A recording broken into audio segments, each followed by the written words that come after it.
Welcome to back दाइबे Nepali YouTube channel हैन। आई सबैजनालाई सन्चै छ होला, हामीलाई पनि सन्चै छ। अनि पछि तपाईको घर परिवारले पनि सन्चै होला। हामी चाहिँ ललिपप खाँदै हिँडिरहेका छौं। हामी मथुरा बेसी। अनि पछि सबैले हाई गरिदिउ। Hi hi hello. अनि ज्ञानचन्द्र भनेका अनि ज्ञानेन्द्रका छोरा ज्ञानेन्द्र राजाका अनाहरि के मनै छ भनेपछि अरूले टिप्छ नि यहाँ। अब भनेपछि हामीलाई धम्की हो यो। धम्की जो अनि पछि हाम्रो मथुरा बेसी हैन, मथुरा बेसी हैन रे, मथुरा बेसी क्षेत्र धार्मिक सांस्कृतिक तथा पर्यटकीय मथुरा बेसी क्षेत्रमा हामी प्रवेश गरेका छौं हैन। कसको माला भेटारलाई त्यो नेपाल आमाको भनेर भनिसके। राधा कृष्ण मन्दिर यहाँको स्टोरी सुनाउन है। त्यो बेलामा त्यो जुन वृन्दावन थियो, वृन्दावन बाख्रा र त्यो गाई चराउन गएकाला कृष्ण र हाम्रो राधा चाहिँ सिटुक्क लुकेर यो ठाउँमा आएर यो मनोरम दृश्य हेर्न सक्नुहुन्छ। यहाँ आएर चट्ट एकछिन माया पिरतीका कुरा लपक्क गरेको भएर टक्क यो ठाउँमा चाहिँ यस्तो भएको छ। यो चाहिँ अनि सोध्नको हो मैले त्यतिखेर त त्यहाँ यहाँ आएर अब डेटिङ बस्न हेर्नुहोस्। मैले उता वृन्दावनमा बाख्रा हेर्ने, गोरु हेर्ने, क्यार्ने त नि थियो उतिरका जमाना नि थियो। हो त हो।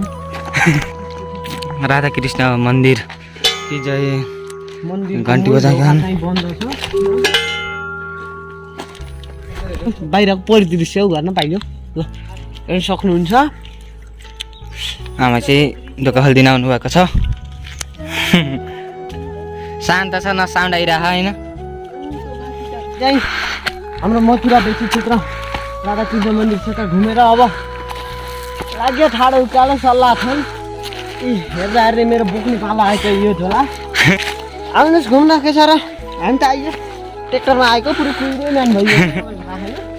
भिडियो किन देखाउने आफ्नो बेसीको आफ्नो नगरम बन्द हो नत्र हुन्थ्यो। अब हामी माथि जान्छ मेरो मन्दिर यहाँ बाघहरूले केही हामीलाई आए पनि सबभन्दा सानालाई खान्छ अरे। त्यो साना चाहिँ हाम्रो विशाल भाइ छ नि। अब के भन्नु अगाडि हिँड्नेलाई खान्छ कि बाघले नचिनेछन् र मास्क लाएर हिँडेछन्। विशाल बाघले नचिनेछन् र मास्क लाएर हिँडेको क्या। अन्त बुलबुल चाहिँ हिँड्दैछौँ। अब तपाईँ लानु माथि एउटा मन्दिर आएर त्यहाँको ओइ हामी कहाँ आइयो हजुर? ल हाई गरिदिनु अङ्कल। वैकुण्ठपुरी सङ्ग्रहालयका बारेमा यसो धेरै राम्रो छ हैन। देवरा आइराखे राम्रो छ। ल आई लभ यु नेपाल टाँसेछ हैन। त्यो पनि अझै उत्तम भएको छ नि। ल ल कहाँदेखि आएको भाइ? हामी सन्धिवारकादेखि मथुरा हुँदै घुम्दै घुम्दै त्यो अझै पहिलोपटक होइन वाङ्लाको वैकुण्ठपुरी ठाउँ रमाउँदै आउँदैछौँ। त्यो टिकट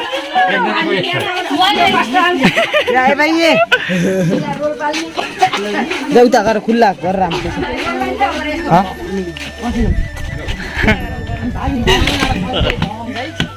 वैकुण्ठपुरी सङ्ग्रहालयमा आउनु त आइयो। एकजनाको 100 रुपियाँ भन्न। यहाँ विद्यार्थीको डिस्काउन्ट त्यस्तो केही व्यवस्था रहन्छ। यो यहाँको एउटा डिसएडभान्टेज हो। ठाउँ एकदम रमाइलो छ। यहाँ हामीलाई जाँदाखेरि भएन, पूर्व जाँदाखेरि तर हामी जान्छौँ, हामीलाई थाहा छ। ठाउँ एकदम रमाइलो छ। एकछिन सादाले घाम ताप्ने हो, बस्ने हो। हामी फेरि यहाँ के भन्छ नि हिँड्दै आएको यहाँ सुन्नुहोस् अलिवटा हामी यहाँ हिँड्दै आएको हो। हामी यहाँ छाँगा खसेको उति यहाँ त्यति देख्यो सन्धिखरको बजार। अब आएर बस्ने एकछिन एकछिन पछि जाउँला एकछिन।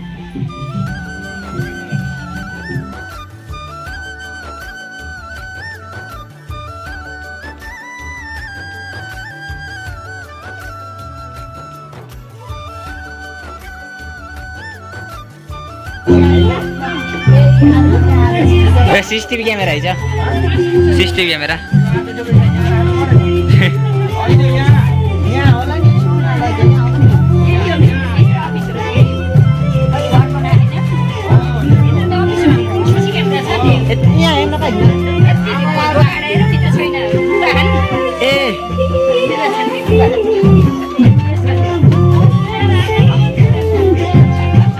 सबै छ क्या यहाँ। चौठो अरे बाघे हुक्का अरे हुक्का हेर त यो हाँ?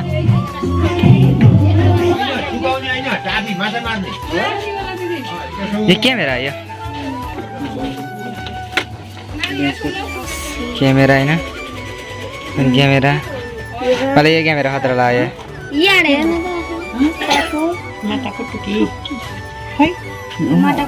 मेरो यो साइड देखिन्छ कि काठको ठेकी यो क्यामेरा राजेश दाइले बाघ मार्न जाँदाखेरि प्रयोग गर्ने लाइट भर्खरै मात्र हामीले यो सङ्ग्रहालयमा भेटाएका छौँ। यो लाइट हाम्रो राजेश दाइले बाघ मार्न जाँदाखेरि प्रयोग गर्नुहुन्थ्यो। त्यो कथामा बोल्छ अब त्यो राजेश दाइलाई मात्र थाहा होला। खै राजेश दाइ बोलेर गएछ त खै दर्शकले बोलेन। राजेश दाइले यही खुसीले आँखामा झिमिक्क पारेर त्यहाँ छ कता छ त्यो पुग्ने यहाँ छ कता छ कता छ कता छ कता छ कता छ कता छ आज घुम्न गएको त्यसले झिमिक्क पार्न यही कैँची हो हेर्न सक्नुहुन्छ तपाईँलाई। यो चाहिँ राजेश दाइले पहिला पहिला उखु पेल्ने कोल होइन। यसमा राजेश दाइले त्यही उखु पेल्नुहुन्छ त्यही उखुको रस खाएर आज राजेश दाइ यस्तो हृष्टपुष्ट हिष्टपुष्ट हुनुभएको छ। देख्न सक्नुहुन्छ। आउनुहोस् राजेश दाइ सुत्ने कोठो देखाउन गइरहेका छौँ तपाईँलाई। सानामा आउनुहोस्। राजेश दाइ सुत्ने कोठो देखेर तपाईँहरू आत्तिएर हुनुहुन्छ भने ल हेर्नुहोस् अब राजेश दाइ सुत्ने कोठो कस्तो थियो त। भित्र पनि हेर्न सक्नुहुन्छ तपाईँ। आउनुहोस् राजेश दाइ यहाँ हेर्नुहोस्।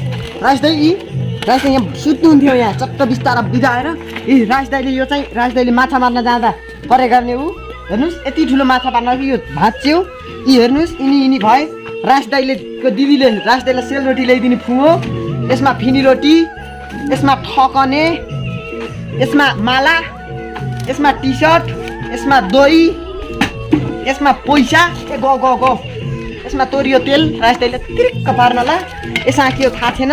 यो फुगामा चाहिँ रसगुल्ला, त्यसपछि यहाँ छन् यसमा घिउ, यसमा दुध, यसमा मुही, यसमा दही सबै राजेश दाइको अरू केही हेर्नु इच्छुक हुनुहुन्छ र ल कमेन्ट गर्नुहोस्। हामी पार्ट 2 मा देखाउनेछौँ।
नाच्नुको